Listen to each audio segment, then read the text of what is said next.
ตั้งคำถามตัวเองเรื่อยมาทบทวนทุกสิ่งจนรู้ความจริงมากมายคนจนมั่นใจแน่ใจเลยย้อนมาหาตั้งแต่คืนนั้นฉันต้องการให้เธอรู้ว่าไม่มีสักคราที่หลับตาแล้วไม่เห็นเธอ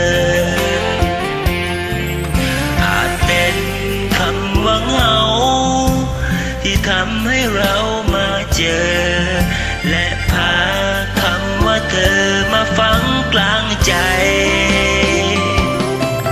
คืนนั้นอารมณ์พาไปแต่คืนนี้หัวใจพามาความคิดถึงให้เดินมาน้ำเธอว่ากอดเธออีกทีได้ไหมคืนนี้แค่คำบางคำหลุดจากเพราะแค่คำหวั่นไหวคืนนี้มาพูดมันไม่ฟังไว้คืนไหนก็จะรักเธอ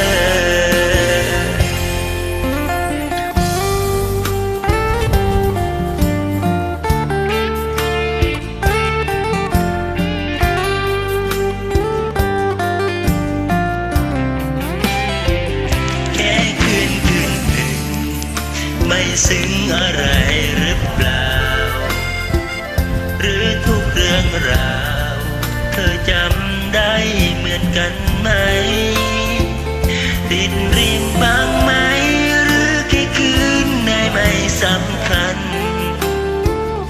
นี่เรารักกันหรือว่าเป็นแค่ฉันรักเธออาจเป็นคำว่าเหงาที่ทำให้เรามาเจอและพาคำว่าเธอมาฝังกลางใจคืนนั้นอารมณ์พาไปแต่คืนนี้หัวใจพามาความคิดถึงให้เดินมาถามเธอว่ากอดเธออีกทีได้ไหมคืนนั้นมีคำบางคำหลุดปากเพราะแค่คำหวั่นไหวคืนนี้มาพูดมันไม่ฟังไว้คืนไหนคืนนี้อารมณ์พาไปแต่คืนนี้หัวใจพามา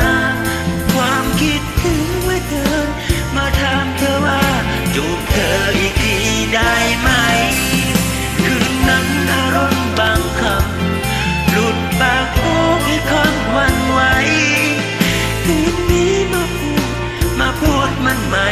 ฟังไว้คืนไหนก็จะรักเธอ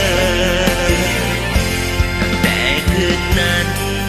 ใจฉันก็เป็นของเธอ